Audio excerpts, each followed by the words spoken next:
Right then, welcome to New York. That right there is the Statue of Liberty. Luckily this boat hasn't blocked its way. But Manchester United are playing Arsenal here tomorrow afternoon. What a great game to host in New York. We just started getting our bearings about today, but we thought we'd deliver you a preview and we'd try and do it somewhere where it looks like New York and not like the hotel room that I did 5 things in last night. But let's get stuck into how we think this game is going to go and how this might shape up now we've seen the tour squad and how the 11 might sort of shape its way out. So safe to say Arsenal have splashed the cash this summer. They are now the #1 most valuable squad in terms of the value of all the players in the world. Arteta can now have 0 excuses. I don't want to hear it. He's either got to deliver or the pressure is going to be on him. Not least from Arsenal fans, because we know that they're a fucking bunch of idiots anyway. So they began their US tour with a 5-0 battering of the MLS All-Stars on Wednesday. United have just edged past Lyon in Edinburgh 1-0 the other day. Gabriel Jesus, Trossard, Martinelli and new arrival Havertz were all on the score sheet, which marked their largest margin of victory in the MLS game since 2000, when Arsenal kicked off their tour in perfect fashion. And prior to their game in the US, they had a pair of 1-1 draws with both Watford and Nurnberg. So I wouldn't read too much into the results of either them or us. Pre-season's got so many different connotations. You don't know. If you see a bit of a lackluster performance on the pitch, you don't know necessarily if that performance was down to pre-fatiguing the players by having them training in the morning. You don't know if the manager was trying to work on a specific phase of play. Was he just trying to focus entirely on defensive transition? Was he trying to focus on entirely offensive transition? Was he trying to focus on, combination play down the right, down the left? You don't know what was the focus of each thing. We did it ourselves in pre-season with Stratford Paddock. We played against a team that was a much higher level than us on a really small pitch. That would have made it really difficult for us to play out, and all I wanted us to do was play out. So if you was watching from the sidelines, you would look at this and go, Jesus, these look really bad. They're not figuring out what to do against the opposition, but we was working through something. Pre-season is an extension of training. It's a training game. You can't be looking at the results in that. The results come from August when the actual competitive competitions start. So people are working through things. Look, you're trying new players, you're trying new formations, you're trying new focuses, you're trying new tactics, you're trying new everything. It's nice to see you go and win stuff, but I remember seeing the likes of Lou Van Gaal on pre-season here in America, watching Manchester United beat Barcelona with Jesse Lingard and Scott McTominay, one-touch football that I was just like, oh my, did we invent this? This looks sensational. Then the league starts and we get beat. And you just think, right, what the fuck was that? So you can't read too much into pre-season. I know Arsenal will, because that's what they like to do. If they beat us, it's the greatest thing ever. If they lose to us, it's only pre-season. You know exactly what it's going to be, don't you, right? Let's hope United fans keep a bit more of a lid on it. It'd be nice to beat them, but it means fuck all. Let's see what happens come the start. So Arteta has been really flexible with his formation choices throughout his time at Arsenal. We've seen mostly a 4-2-3-1 and occasionally a 4-1-4-1 sort of lineup from them. And the reason for focusing on these two formations is they can both transition fluidly to different shapes, allowing Arsenal and Arteta to have different philosophies in possession.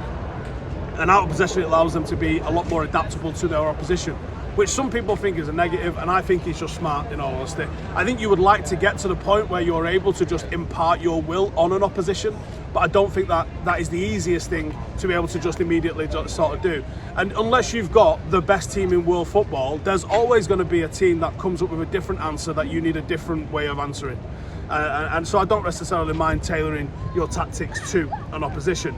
Now, the structure that they have within their attacking shape provides defensive benefits as well, and it allows Arsenal to really have 5 players ready for the opposition counter-attacking. You're seeing this a lot in football at the moment. Rest defence is what you would typically term this. Without the ball, one of the 8s, and in Arsenal's system it's usually the left-hand side of the 8s, drops deeper onto almost like a number 6 kind of position, to form a double pivot, which gives Arsenal that 4-2-3-1 in possession.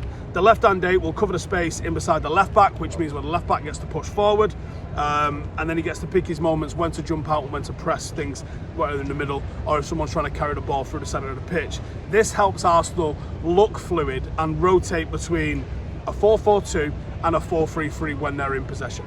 So it's the key to modern football, in my opinion, is being excellent on transition, being excellent with the ball, and being able to adapt to what your opponents do and flexible with your formations. The formations aren't as important as the ability to adapt and change within that formation. As you've seen, like City have been a 3-5-2 and a 3-4-3 and a 4-3-3 on paper, but actually in possession it kind of looks a little bit the same, which is, you know, a 3-2-5 almost, basically. So Arsenal dominated possession in most of their Premier League games last season, and they controlled games as a result of that. They are excellent at taking the sting and tempo out of a game and using it to their own advantage. They lock the opposition in their half for long periods. They concede fewer chances than they ever have before, and Arteta's doing a pretty good job. He's had the money, he's got the players he wanted, he's starting to assemble the squad that he's got. I don't think there's any excuses for him now. I think it's time for him to deliver something more than Champions League qualification.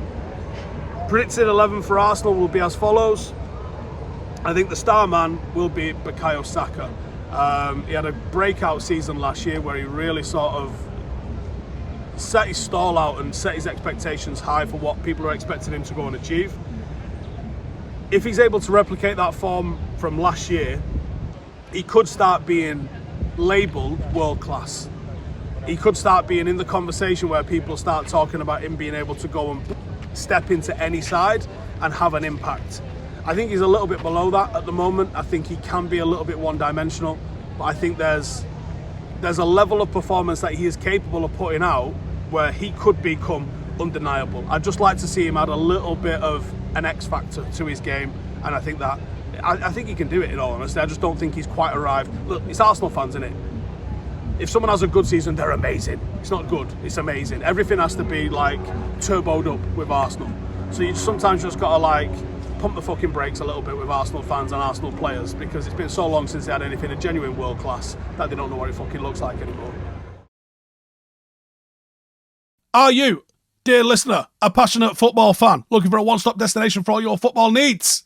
Then look no further than OneFootball. With the OneFootball app, you will have access to the latest news, live scores, and stats from all of your favourite teams and leagues across the world. If you're a Premier League fanatic, a La Liga enthusiast, or a Serie A supporter, then OneFootball has got you covered. It also offers personalised content tailored to your preferences. Do you want to follow a specific team? You can do that. Receive notifications on upcoming fixtures, live match updates, check the team news out there. You can even check out highlights from the last game on there. OneFootball's got you covered with video highlights, post-match analysis, but it's not all. OneFootball also features an interactive match centre where you can track the progress of the live matches, see the lineups, predicted outcomes of games. You can even join in the conversation with other OneFootball fans by commenting and sharing your thoughts on the matches and news stories.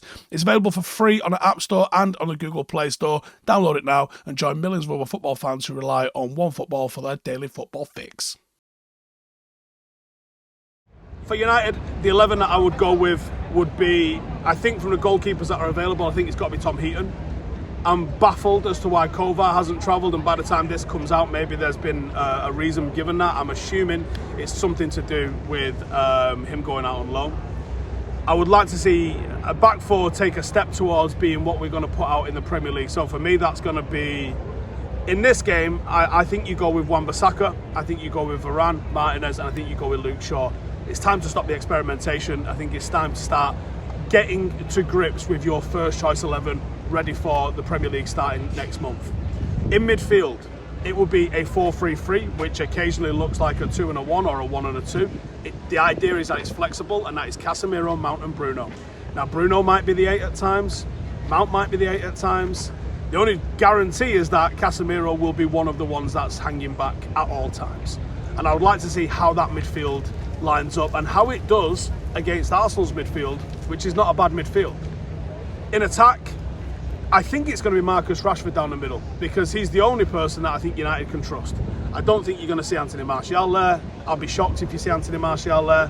I think on the right hand side it does look like it's going to be Anthony. On the left hand side, it depends what's happened in training this week. It could be Sancho, as Ten Hag seems to be starting him a fair bit at the moment, but I would hope it's Garnacho. I think out of what's available there, Garnacho is the one that makes the most sense. So you throw Garnacho in the mix and you see what happens, and that is a nice offence from Manchester United that can actually go and do something and actually put Arsenal under a little bit of pressure. Marcus Rashford is the match winner for United. It's obvious his pace, his trickery, his goal scoring. That's what United need. If it's Zinchenko that he's up against, you want to see him just dust him. If it's Tomiyasu, you want to see him dust him. You just want to see him putting him under pressure. If he comes in off the left, Timber would be a bit of a struggle for him if Timber's going to be starting. I'm not sure Timber's going to be involved, so we'll have to see. But you got to beat them. And you beat them by going down the right. I think Zinchenko inverts heavy in possession. He's someone that they look to as a bit of a playmaker, which means that he's got a lot of defensive errors in him. He's got a lot of offensive responsibility, which means that occasionally you see him switch off and become a little bit of a weak point and an area that you can target when you're attacking. So I'd like to see United utilise that right hand side and try and have Marcus running off in behind Anthony and find some link up there, because I think you'll drag Zinchenko out of position. Clog up between the lines. No team had more touches in the opposition penalty area than Arsenal, which means that they're still trying to walk the ball into the net a little bit. No one in the team really that just starts unloading from distance. So clog up the lines, be nice and compact, stay on your feet, don't give away set pieces in those areas, but they will try and walk it into the box. So if you can just be nice and compact and disciplined, which I think United have got in there, you can stop them, because they're not going to have long range shiters. They haven't really got anyone that's going to threaten. If it was the other way around, if United have got loads of possession on the edge of the box, Casemiro's going to bang one, Bruno's going to bang one, Mount's going to bang, someone's going to have a fucking dig, aren't they? And then finally, support.